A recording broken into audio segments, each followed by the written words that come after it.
Всяка сутрин преди да излезеш, размишлявай и изричай следните 3 изречения. След като ги кажеш, сърцето ти ще намери покой. Първо, Господи, води стъпките ми.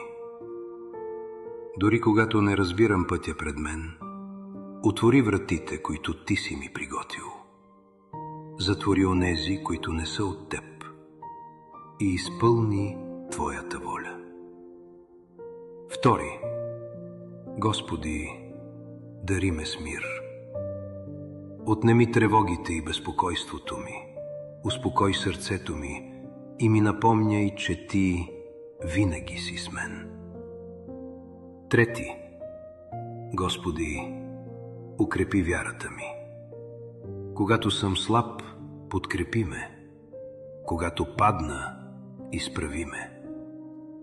Дори да не разбирам, избирам да ти се доверя.